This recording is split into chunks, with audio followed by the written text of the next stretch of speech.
Welcome to the BumbleKast. I'm your host, Ian Flynn, the Bumble King, and joining me as always is my Bumble co-host, Kyle, JCRB Krause. Oh, it's good to be back.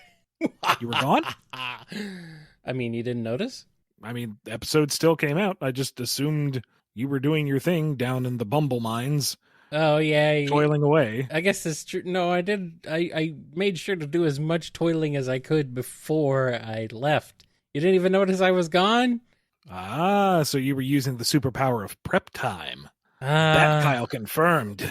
Yes. Something like that. Or maybe it's just because Big was here and he kept things going. Yeah. Big stepped in. Big stepped in. Thank you, Big. I'm sure he's an expert in AV and all things related. He very well could be. He just doesn't say it because he doesn't have to say anything. He just does it, you know? Well, that would be the sign of an absolute professional, so who am I to judge? Absolutely. Unlike me, who talks way too freaking much if you've listened to this show and says nothing of substance. Well, let's continue that trend, shall we? Because we have questions here from our patrons over at patreon.com/BumbleKast, Ko-fi.com/BumbleKast, and our YouTube members. All right, we got many, many questions. So let's start off with the Cartoonist. Hey, Ian and Kyle, what are some of your favorite quotes you use from day to day? I can imagine Ian screaming, "Ignore me!" like the Grand Galactic Inquisitor from Venture Brothers for some reason, and Kyle saying, "That's no good." I do use that Cartoonist. You strike a little close to home, buddy. You're kind of right. I'm more inclined to use Homestar Runnerisms. Yes, me too. Like, if something is going poorly, especially in a game, I will say, "Oh, this doesn't look good for the Homestar Runner." I can't say gazebo anymore. I call it gazebo. And likewise, I can't call it baklava. I have to say it baklava. You've been subpoenaed. Yeah. Or, we're playing through Genshin Impact and we reach a new area and there's this big, beautiful vista and you're exploring, and I just have to ruin the moment every time by going, "The elevator in this hill is broken. It looks like I have to jump." Every time. There's a point early on in Dragon Quest XI while Jennifer was playing through it, we were making, it looks like we're gonna have to jump jokes. Just it's impossible not to. It's just ingrained in my brain in some fashion or more. Like I call things cheap as free all the time. Like let's see, what else do I use? I would always use virus over or computer over. Virus equals very yes. That's not a good prize. That's not a good prize. No, never a good prize. Yeah, Homestar Runner is definitely a big one. Sonic quotes are definitely common in my brain, though. Like, "That's no good," or "Gotta go fast." I mean, that's an easy one. That one happens all the time. Homsar and Senor Card Gauge also live in my head rent-free sometimes. They just hang out there. Of course, Senor Card Gauge does. He doesn't pay rent anywhere. It's true. Compilations, Elizabeth. There, Credenza. Do you have the sublease on the spare tire? On the spare tire, yeah. Yeah, pretty much. Just living on Homestar Runner and other random quotes. That's pretty much it. Here's one from Windstar Osprey. I remember hearing somewhere on Aaliyah's old blog that King Puff of Meropis isn't actually of noble birth, and in fact married into the royal family. Is this true? If it's Lost Hedgehog Tales material that can't be talked about, just say so. Number one, Aaliyah never had a blog. I think you're thinking of the old forums. Either the forums or maybe, I don't know, it was something she posted on her DeviantArt journal. That's all I can think of. No. But I'm pretty sure this is forum stuff. But I don't think so. But to clarify, King Puff was nobility still, but the line of succession, the royal line, was on Queen Angelica's side. Alrighty then. I have no idea. You would know better than I would. I had to ask her. I'd forgotten. Well, she remembers everything. I don't know how, but somehow. Yeah, she is very good at that. Very encyclopedic. I know, it's kind of crazy. Here's a question from Windskull. Have either of you checked out the Pokemon Mystery Dungeon spin-off games? How about the music for it? If not, I highly recommend at least checking out the soundtrack for any/all of the games, as there's some absolutely amazing songs and even more amazing remixes. I know I kind of dabbled in one briefly, but just it wasn't my cup of tea. Kyle, given you, I'm assuming you have like all the soundtracks and have memorized them and just know this sort of thing. No, not really, actually. What? I mean, Pokemon's never done much for me. You know that. Yeah, but you're a connoisseur of video game music. You have I know some a stuff about long-running, fantastically organized video game music show called Nitro Game Injection that airs every Friday. Right. That doesn't mean I just listen to Pokemon Mystery Dungeon soundtracks on loop all the time. No, but if it's like a banger soundtrack, I assume you will know it. I know some of it, sure. I've heard a few remixes and stuff here and there, but I mean, I can't say I've memorized it or anything. I mean, there's so many video game soundtracks, it's like almost impossible to literally keep up with and remember everything going on there. But I mean, sure. It's a little bit of hyperbole on my part, but you get what I mean. I suppose. I mean, yeah, there's good stuff in there. I've never played it. I probably never will, but because I'm not much of a Pokemon guy, so I kind of know. I kind of know Pokemon game. I know it's more like a dungeon. It's a dungeon crawler. Yeah. It's a roguelike, I believe. Yeah. It's more like it, which also again not really my thing. Like, okay, fair enough. Like I like some roguelike games that have roguelike elements, but like in terms of just straight up roguelikes, not so much my thing. I don't know. Fair enough. I don't know. It looks cute. It looks cool. It looks cute. It looks like a Pokemon game with Pokemon in it. And there's a mystery. It's a mystery dungeon. It's a spooky dungeon that's a mystery because every time it's randomly generated. I don't know.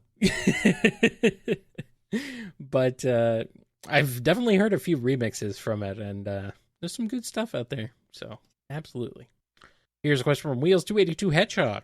In the original Archie run, the Freedom Fighters had their anti-versions and small details about Moebius sprinkled in along the way. I know that, for simplistic writing purposes, that the anti-characters were all total opposites, but this is clearly not true on the grand scale. Otherwise, their worlds simply wouldn't make logical sense to survive for average citizens. While that is more plot convenience, and I'm fine with that, that does leave some more relevant questions. Does Rob have a brother? Since Auntie Rob's was mentioned, Shadow and Maria, or more to the point, Jules was a leader of peacetimes in Scourge's world. It was a disabled war veteran who was nearly killed in action and was saved via roboticization by his brother. Unless the opposite factor was that he was overly successful instead of injured, does that mean only select characters are opposites? Or Sonic's father hiding his sinister plans in plain sight? An unrealized subplot. So you're right in that it can't be an exact one-to-one because eventually it falls apart. But I feel like there's still a degree of you can take what came before and find a sinister twist to it. Like if you can't do a straight up, truly anti or true antithesis to the original, then, the core of the world is still, it's the bad version. So like in Jules's case, he, instead of being a soldier who was wounded in the field, he was a diplomat who managed to get, the Great Peace, which led to stagnation of the nation. What happened to him after that? I don't know, but, in the Prime universe, Uncle Chuck was a loving and supporting brother who took drastic measures to try to save his brother's life. So we can assume that Auntie Chuck hated his guts and, maybe said, hey, that's a nasty cough you got there, Jules. I've got this great machine that will totally not turn you into a robot slave. Let's try it. Or something like that. Auntie Chuck, more like up Chuck. That's not a good one, is it? No. Good. Anyway. Did you have anything else to add on that one? Not really. Like, I don't remember Auntie Rob appearing or even being mentioned, let alone having a brother. But then again, I haven't followed up on the old Archie continuity in a long time. So I don't know, man. I don't. These things are confusing and weird and silly. Wait. Oh, right. Rob's brother. There we go. Okay, so it was something to do with Amy because they established that Rob and Amy were cousins. Ergo, there has to be some common kin between them. Mm-hmm. So I think that reference Scourge made about Auntie Rob having a brother was supposed to be the hinting that Rob did have a brother and that was the line that led to Amy because they have to be cousins. Alrighty. Well, sure. The crux of your question here is, part of the fun of the Antiverse was, the one-to-one. If this is good, then it is bad. But, it can't be used too stringently or, as you said, it wouldn't necessarily work. Overall, I kind of envisioned the Anti-Mobius world in this state of constant anarchy so that nobody was really on top. There was never any one particular despotic rule a la Robotnik. It was just everyone was out for themselves, kind of Mad Maxi-ish. Mm-hmm. I'm receiving word that Anti-Rob was considered dead by Scourge during your run. So I guess you killed him off screen. That's so like you to kill somebody. Me? No. With a body count? No. In the early Archie run? No. People are still salty about that like a decade and a half later. Yeah, well. Still salty that you killed off everybody and still think you kill off everybody. It's like, man, if you really truly killed off everybody, as they say, there'd be no one left for you to kill. Sonic would be dead. Finally. Sweet freedom. Just keeps you on your toes. Just don't look at Sonic characters' toes. Well, they don't have any. Now we know why. Here's one from Vlad C. You recently said that officially Eggman has never killed and does not kill. However, I'm wondering if there's a larger nuance to it. In Forces, Infinite is seen killing people before he lets Buddy run away. In IDW, Shadow Androids kill the Diamond Cutters, and in 200 years, the Metal Virus kills everyone. I'm thinking Eggman is simply not supposed to get his own hands dirty or commit these deeds himself. What do you think? I feel like he also doesn't have any personal problems with killing, considering SA2, where he holds a gun to Amy's head, almost succeeds in killing Sonic, and even tells Shadow to finish the job if he doesn't come back from his confrontation with Sonic alive. More recently, he tried to use the Eclipse Cannon to destroy a city in the final Sonic Channel story. So, what are your thoughts? Well, the Diamond Cutters weren't killed by Shadow Androids. I never saw that happen, did you? No, just these menacing robots approach these characters and everyone's very sad that they're not around anymore. Let's see, what was the other one? In Forces, I'd have to look at the cutscene again, but did we actually see bodies or did we just see explosions? Did we see blood? Did we see them get No, I'm sure that if you were just to pan to the right a little bit, you'd see their parachutes. They're fine. Let's see. I'm being said here. We saw bodies. I think that's what I'm being told. They saw bodies. There were bodies.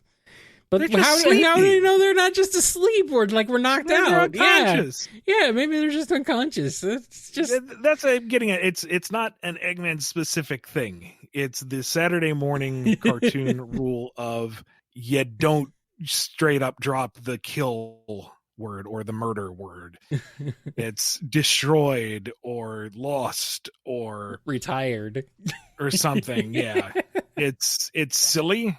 It's a dance around, work around, but that's how it is. You can threaten, sure. I mean, Eggman had a gun to Amy's head. It's quite clear what the intent was. It doesn't mean that it's loaded. It doesn't mean that when he pulls the trigger, a flag isn't going to pop out the end that says bang on it or anything. I mean, the Eclipse Cannon can be aimed anywhere with the threat, sure. Yeah. But it's not going to fire. You're not going to see people incinerated as the giant kill beam rains down. It's... The citizens in Forces, they didn't die. They just went to the Shadow Realm. Ignore that red spot there. That's just raspberry jam. I mean, I'm not trying to talk down to you. I'm kind of pulling back the curtain on the larger corporate mindset of constructing media. It's just kind of how it's done. It's just goofy. It's just silly. I mean, we're not quite as bad as the old days where, Link had to shoot lasers out of his sword because he couldn't actually swing it at anybody.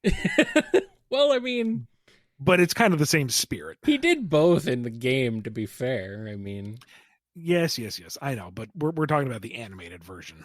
Yeah. Well, it's weird though, because in the animated version, he was only killing monsters anyway, not people. And even then, they didn't die. They came back out of the cauldron, which I thought was a clever workaround. That was actually, yeah. Honestly, the Zelda cartoon, I think he gets a lot more hate than it deserves. And Link is obnoxious, but everything else about it's a product of its time. Everything else about that show actually is really cool. I love that Zelda is like an active part of it, and she's kind of badass. She's kind of awesome. So, and a great design for her too. So. I don't know. Does Zelda have a bad design, really? Ever? Like, maybe Ocarina of Time isn't that great, but I don't know. It's fine. It's serviceable, but, she has better ones. But, I mean, as far as, like, designs are concerned, she's usually pretty solid. Here's a question from VerDragon5. Does Mimic being an octopus open up the possibility for other aquatic mammals getting the Sonic treatment, like the denizens of Meropus back in Archie? Or is Mimic about as far as we're going to get? I will say, real quick, I know the answer to this one. The answer is, I'll let Ian answer it, but we have answered this before. So don't. I know that the Q&A master list is absolutely gargantuan for this year, but Control F is your friend. Search around. Yes, and also take note that there are years past as well, tabs for previous years. So if you don't see it in the 2022 tab, just hit on to a different tab and search around there. And we bring it up just to make sure that you're not waiting on us for something that's already been answered. You can go ahead and get your answer without waiting on us to get to you. Sure. We want you happy. Yes. But as said previously, I was hoping that might be the kind of foot in the door, but it doesn't look like it. Then again, things change. So we'll see how it goes. But for now, he is the one Aquatic Mobian. That is Mimic's weird floppy flipper foot in the door, huh? Just wasn't quite. Sega was like, no, not that thing. Ugh. It's malleable enough they were still able to close the door. Just squish. Damn. And our last question before we take a break is from Sonic Padge. Sonic and Undertale, what happens? How would Sonic react to the folks in Underground? What would a Mobian soul look like? Determination versus chaos energy? Is Eggman overflowing with determination? Metal Sonic versus Mettaton dance-off? Chili Dog? Why is Kofi's word count so short? Sorry. I mean,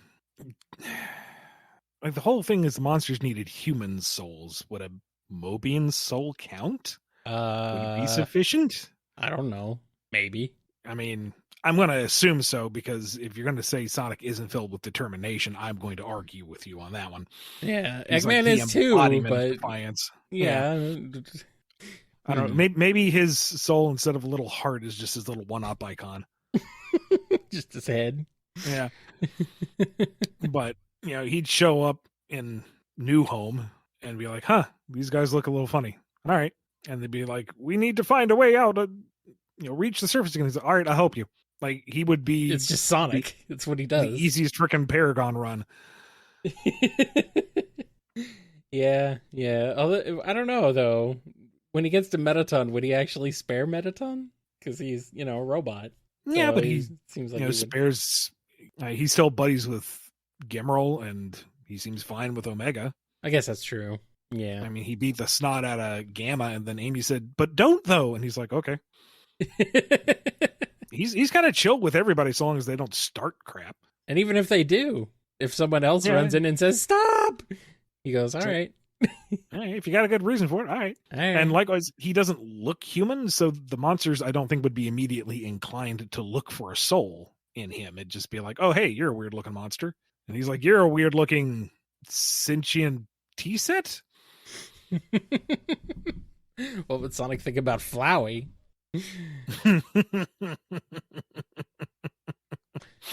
He'd fall for it once. Yeah, I think so. Only once, though. Then he'd pluck the flower if he really had to. He would give Flowey that one last chance, but then Supersonic versus end of game crazy Flowey, Photoshop Flowey, man, that'd be fun. That would be wild. God, Undertale's so weird. All right, well, with that, we're gonna take a quick break, and we'll be back with more BumbleKast.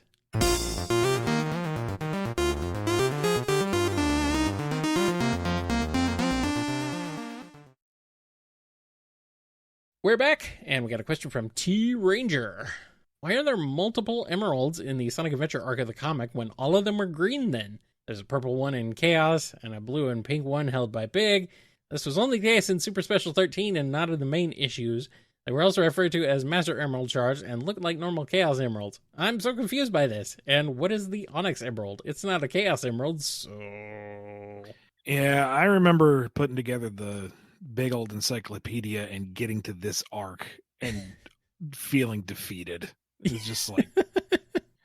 I know that the staff did not have the best options for adapting Sonic Adventure.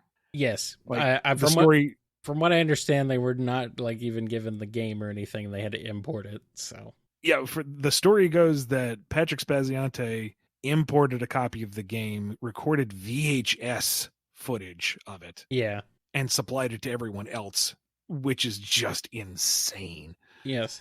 So I can understand a degree of inaccuracy. Yeah, especially since, it's the Japanese version. So literally, you have no idea what they're saying if you don't know Japanese, which kind of doubting most people at Archie at that time did not.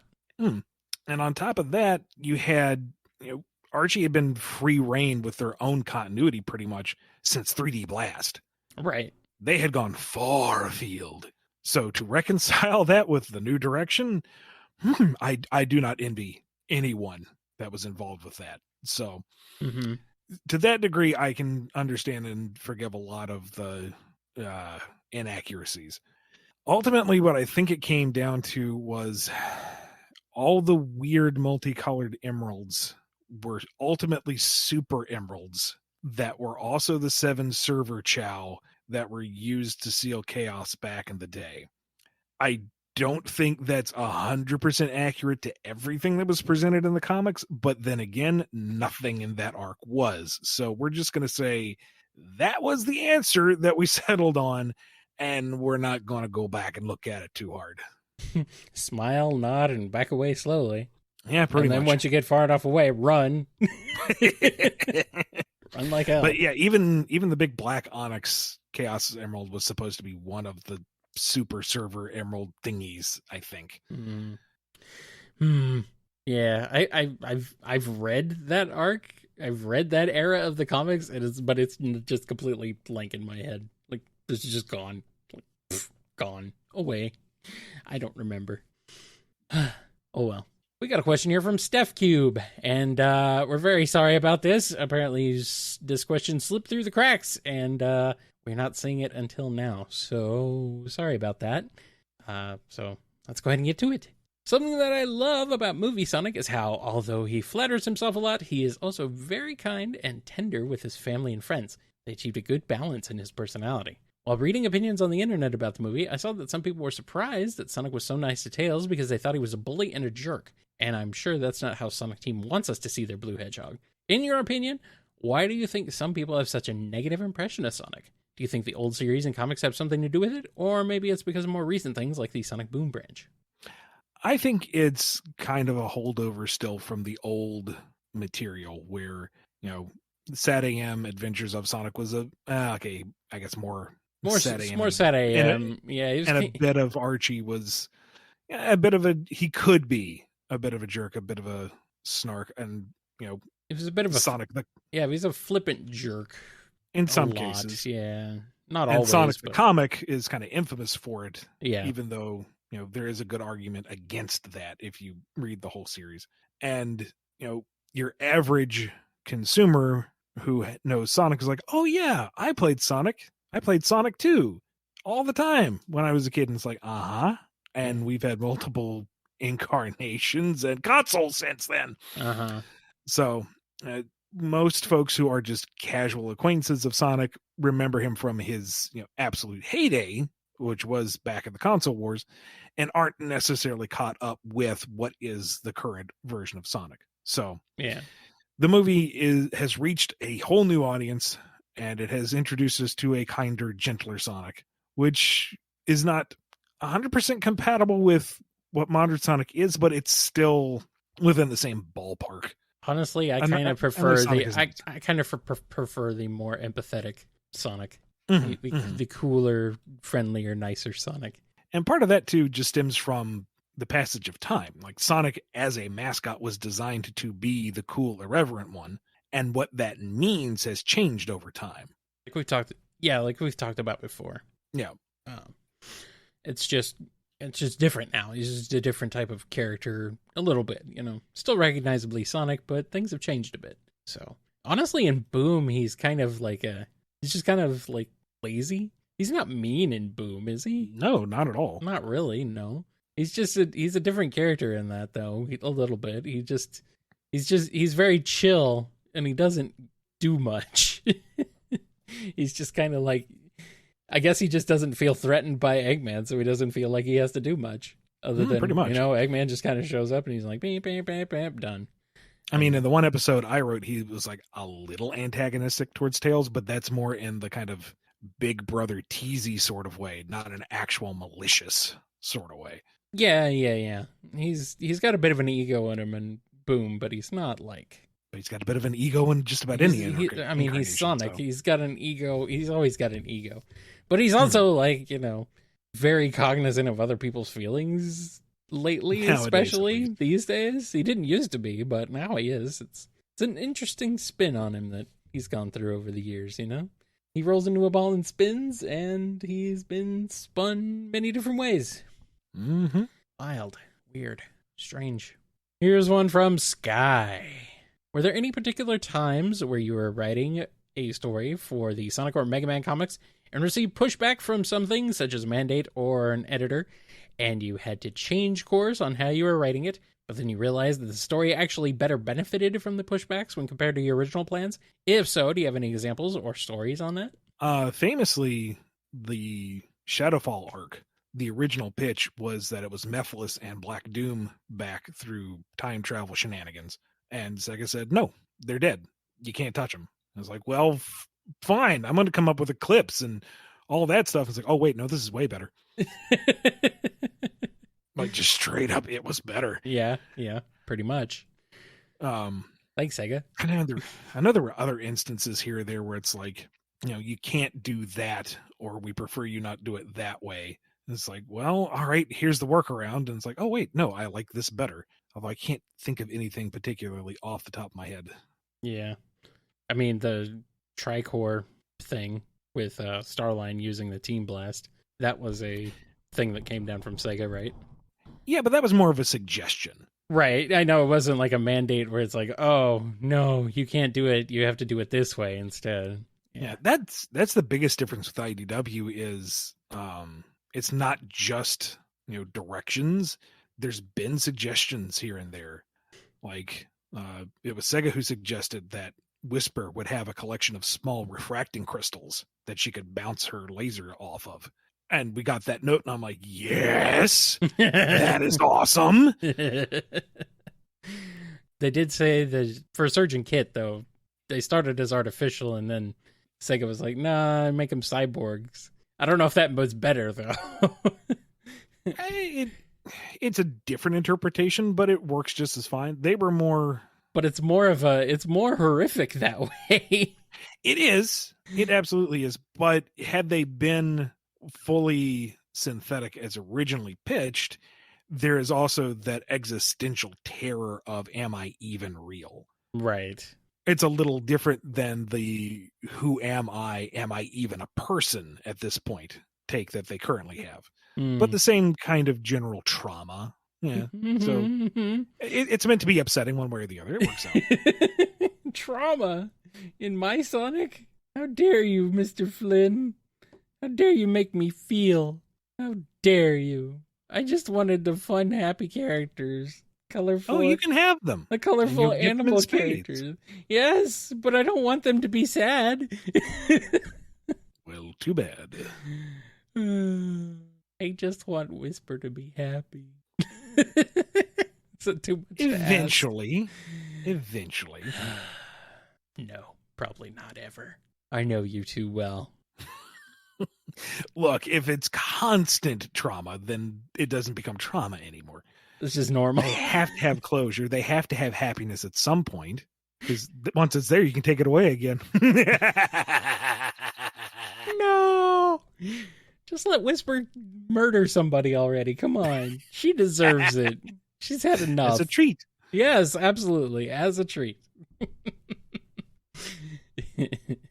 Here's a question from Kirby Pirate Dog. So, the IDW Comics gave us a good version of Eggman in Mr. Tinker, but we have only seen a modern Mr. Tinker. What about other versions? What would a Sad AM Mr. Tinker be like? Or Adventures of? Classic, boom, and would movie Mr. Tinker just be Ace Ventura? Well, hello there. Seems you need me to fix your little red wagon. I'll absolutely do that free of charge. Oh no. Oh no. I feel like a boom version of Mr. Tinker would just be the exact same character. He would be. He wouldn't be really It's just any he would different. be more destructive because all of his good intentions blow up in his face. But yeah, it would be like accident. Yeah, he would be like, he'd be the inverse. He manages to conquer the world by pure kindness. Look, I made everyone cookies. Oops, they're evil cookies. Well, I mean, didn't he? What was that episode where he was making evil cookies, or were they just regular cookies? I can't remember. Oh, they were evil cookies. They were evil cookies. Yeah, that's right. That's right. Sad AM would probably be something akin to the anti-Robotnik of the comics. Someone who is generally good and benevolent towards the world and is helping to heal and fix and, I don't know, how boring. Adventures of? I'm thinking something akin to Norm, the friend for life, out of the Sam and Max animated series. Someone who's genuinely nice and wants to help, but you kind of wish he'd go away. It's very bombastic and loud still, of course. You can't get rid of that. Well, no, it's just he sincerely wants to give promotions to everyone. Yes, of course. You deserve a promotion.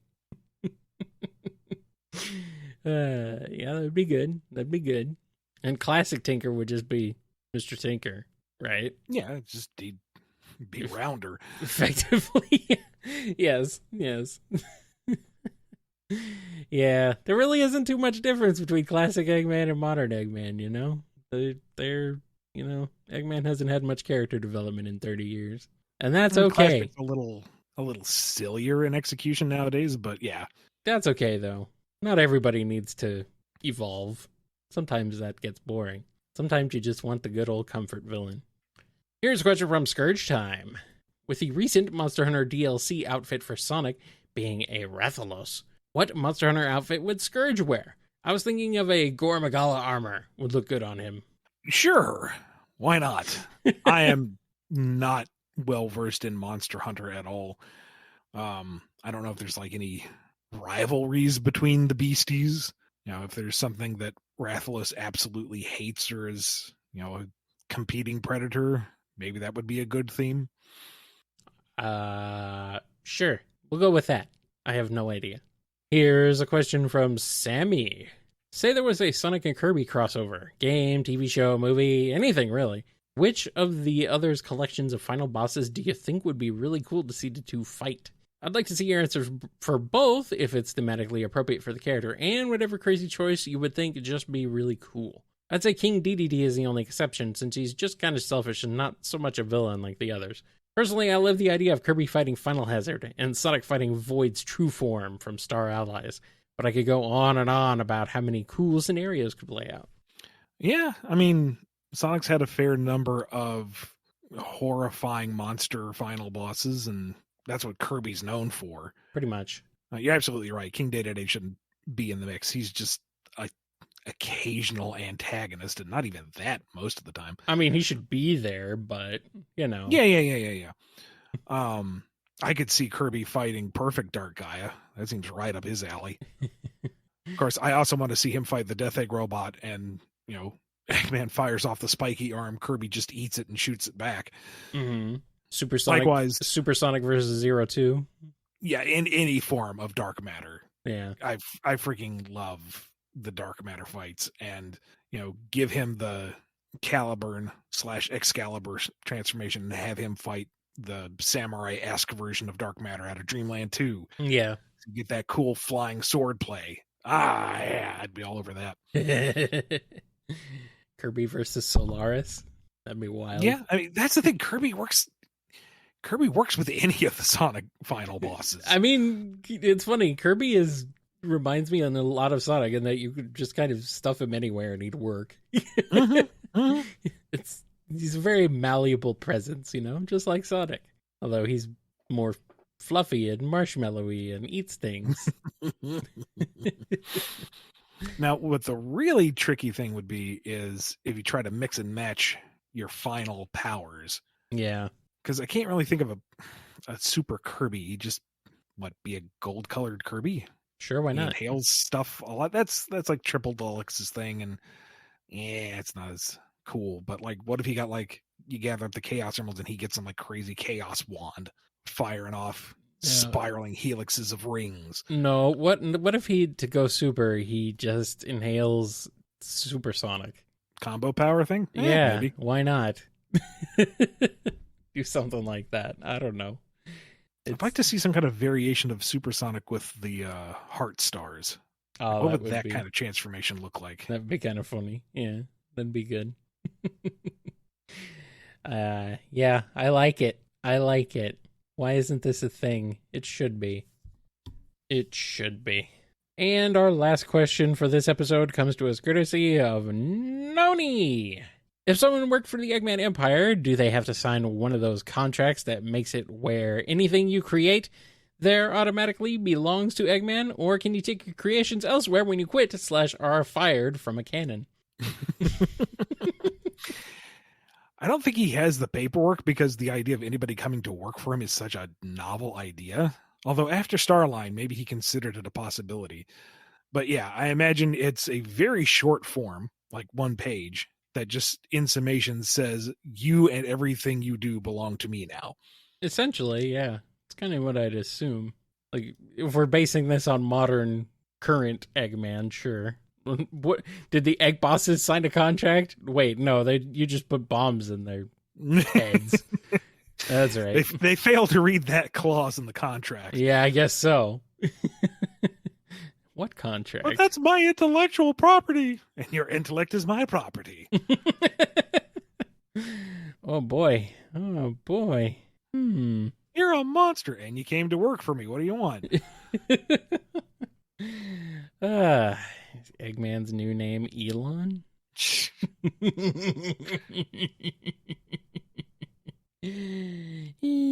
Anyway, that's it, right? That's all we got?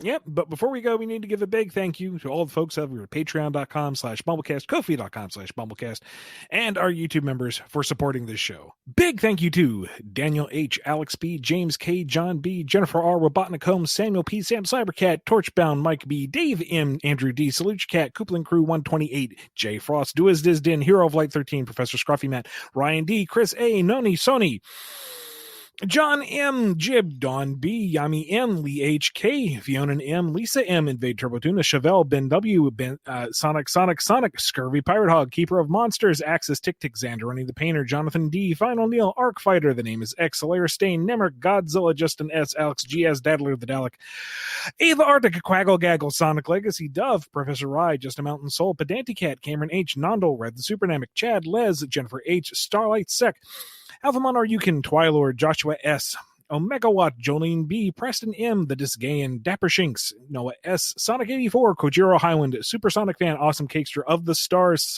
Chaos Sonic 1, Radry, Chase L., Callum Q., and Tails, Red Wolf, Derusival, Maddie H., KJB, Wild 48, T Ranger, In Zephyr, Miles the Prower, Navarre Exidol, Agent Kaz, The Marble Gardener, Mox, Owen BD, For Sonic Fan, Vlad, Rhythm Raccoon, Miggy Sawdust, Pigdan 28, Ty Cyan, Puppy the Scholar, Curly Quills, Triforce Riku, Classic Sonic, Chaos Shadow, Ozjam, Shimmy M, Michael P, Angela V, Delta God 77, Fang the Werehog, Nova Polyduo, Smiley 21, The Flower Garden, Sammy Yes, Sterling Sonic, Caswell, Mr. Murderbird, The Giant Murdering Bird, Jube, Conga, Shakira Law, Rocketman, Windskull, Delante, Sky the Desu, Supernova, Indibend, Superior Pizza, Sonic Padge, Lacey M, Unlikely Veronica, Thigolf, Phi, The Children Grow, Learn What's Right, Tetsu Knife, Loop De Loop, Omega Man 21, Crowbo, Sonic Mania 2099, Hadronis, Nils, Noob 600, Bailey, El Technopata, The Cartoonist, Vlad C, Bear Dragon 5, Steph Cube, Scourge Time, Luminous Stranger, Mighty Ray, Butter Noodles, Miles Power D, Frost the Hobbidon, Danny the Light, Metamode, Wheels 282 Hedgehog, and Jamal S. Nice. Even the cat's impressed. He's looking up at me like, damn, dude. All those names, man. So many names. 160. Too many. Go add Not go at add all. go add more. go add to it. Patreon.com/BumbleKast. Thank you so much, everybody, for your endless amounts of support and everything you do, and we truly appreciate it. Thank you for asking all the questions, for listening, and all that stuff. Thank you. That's it for today. We will see you Wednesday and Friday for more BumbleKast, and then Saturday for the end of the month live Q&A. How is it already the end of October? I don't know. Make it stop. Be good to yourselves. Be good to each other. And we will see you next time on the BumbleKast. Take care. Why is my mic now choosing to decide to drop into my chest? Gravity. Sonic PAG. No, it's Sonic Padge, isn't it? Decament. Yes, and it's on a PAJ anyway. Yep.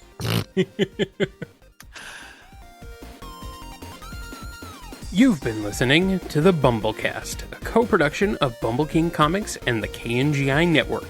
Original theme music composed by Ken Coda Snyder. Remixed intro by T-Lopes. Find out more information, along with podcast feeder links, MP3 downloads, and more at bumbleking.com and kngi.org.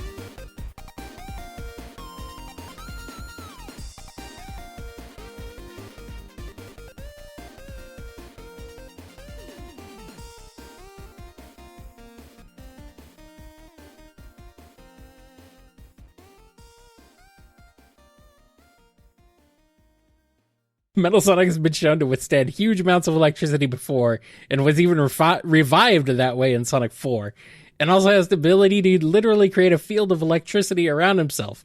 So how was Surge able to take him down so easily with her electrical abilities? Because a toaster can still generate a great deal of heat and electricity by itself. You don't drop it in a bathtub and expect it to work. Well, I mean... That's my answer. All right. Well, heck, I'll throw that in here. Why not? We already answered it. There we go. I'll just put that question in here. There we go. I mean, it makes sense. It makes sense. The water is there, you know. Jason Voorhees was also resurrected by electricity and is weak to water. Okay. Here we are.